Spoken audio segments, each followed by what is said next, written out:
Bonjour, dans cette vidéo, nous allons nous intéresser à la factorisation. Voyons d'abord quelques définitions. La notion de développer. Développer une expression revient à présenter le résultat de cette expression sous forme d'une somme ou d'une différence de plusieurs termes.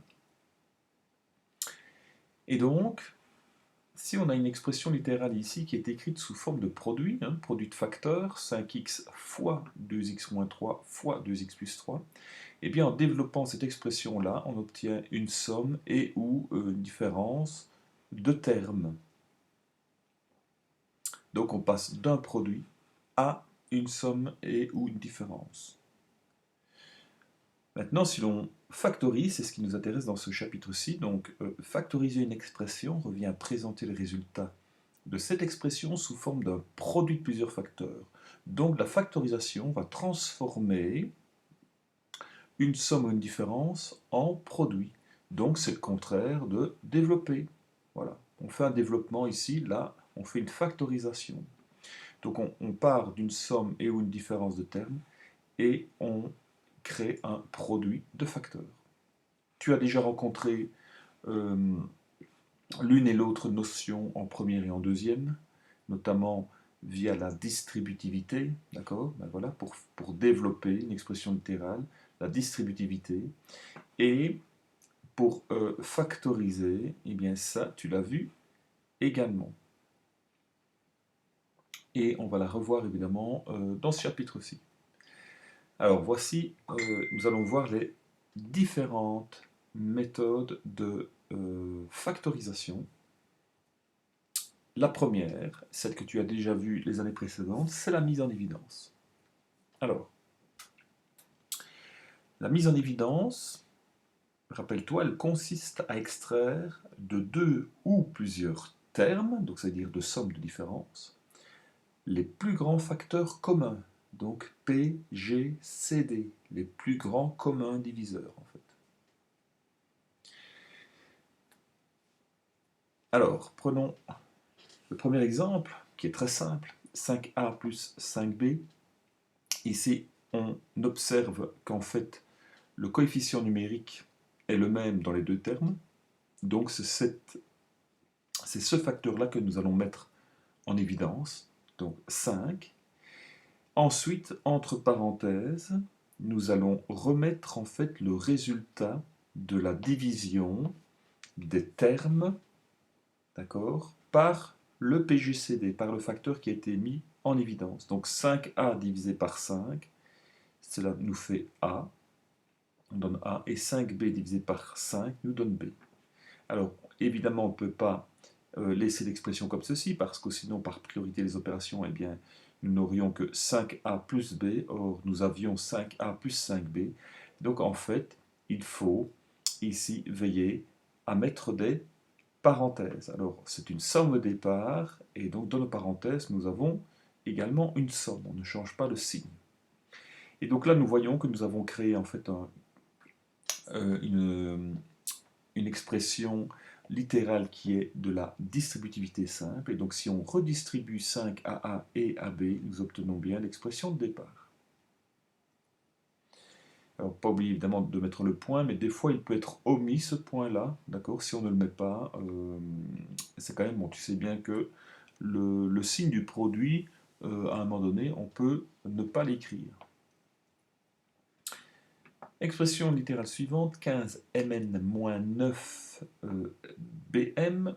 Donc ici, attention que je vais détailler fortement, évidemment il n'y a pas besoin de faire ça, mais c'est pour que tout le monde comprenne bien. Je vais en fait réécrire les coefficients sous forme de produit de nombres premiers. Normalement, il n'y a aucune difficulté à trouver le PGCD de 15 et de 9, mais bon, voilà, c'est une façon de faire. Donc ici, 15, c'est 3 fois 5, produit de nombres premiers, fois m fois n, moins 9, qui est 3 fois 3, fois b fois n. Et donc on constate qu'ici, pour les coefficients numériques, eh bien on a un diviseur commun, c'est 3. Voilà, 3. Et pour la partie littérale, c'est la lettre m.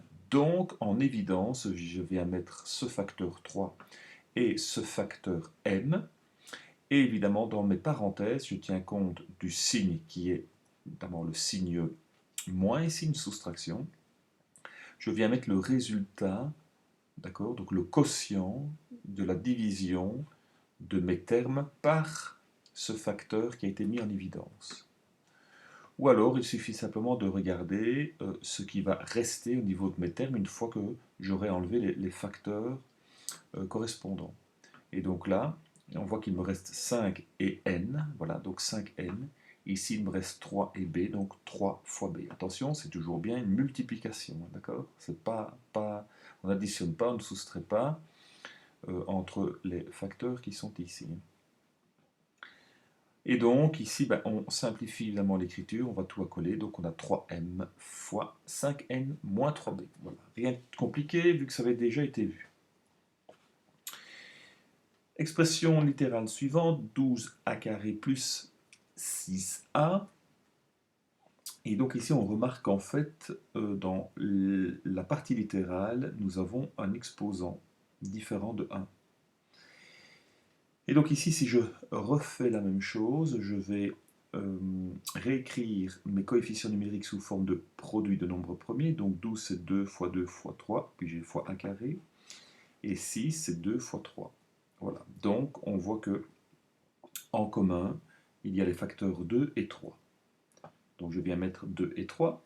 Ici, ben, je vais donc recopier le nombre qu'il reste, c'est-à-dire 2. Voilà. Et puis je vais m'occuper de la partie littérale.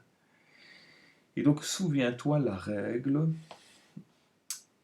de la recherche du PGCD, c'était de prendre les bases communes avec l'exposant le plus petit. Ici, nous avons A exposant 2, et pour A qui est tout seul, c'est A exposant 1. Donc, nous n'allons pouvoir prendre qu'une seule fois le facteur A. Voilà, je viens mettre A exposant 1 qui est bien, l'exposant le plus petit. Que va-t-il me rester alors dans le premier terme? Puisque j'avais deux facteurs A, que j'en mets un en évidence, il m'en reste un. D'accord? Et au niveau de ce terme-ci, eh bien évidemment, là, il ne me reste plus de lettres et il ne me reste plus de nombres. Donc attention, qu'est-ce que je vais devoir faire à ce moment-là? Il ne me reste pas 0, il me reste 1. Il ne faut pas oublier que ce que je vais réécrire dans mes parenthèses, c'est le quotient de la division de mes termes par le PGCD, par ce qui a été mis en évidence. Alors en fait, ce qui a été mis en évidence, on voit que c'est la valeur d'un des termes. Eh bien, une fois que c'est la valeur d'un des termes qui a été mis en évidence, eh bien dans les parenthèses, il faut bien mettre 1. Et donc, on peut vérifier pour voir si c'est bien correct en faisant la distributivité. Donc 6a fois 2a, ça nous donne bien 12a carré. Et 6a fois 1, ce qui nous donne bien 6a. Si nous n'avions pas mis ici le plus 1, nous aurions eu uniquement 6a fois 2a. On aurait eu uniquement 12a carré, ce qui aurait été faux. Voilà, donc attention ici. Alors, expression littérale suivante, 4a exposant 4b plus 8a carré b cube. Donc là, nous avons les coefficients numériques 4 et 8. Nous avons les parties littérales, nous avons ici les mêmes lettres. Donc, ici, évidemment, je ne vais plus détailler sous forme de produit de nombres premiers.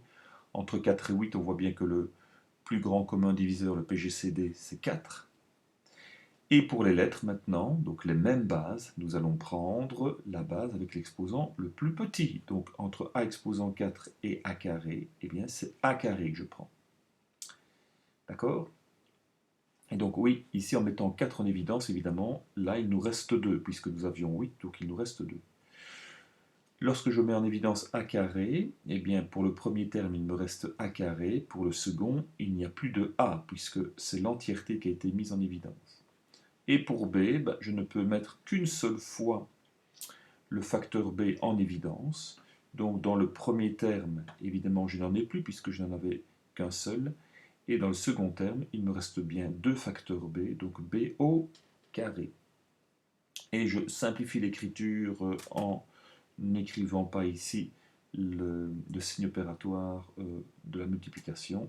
J'obtiens voilà, 4a carré b fois a carré plus 2b carré. Donc on voit bien que ces deux termes-ci sont premiers entre eux, ils n'ont plus rien en commun. Donc, ce que j'ai mis en évidence, c'est bien le PGCD.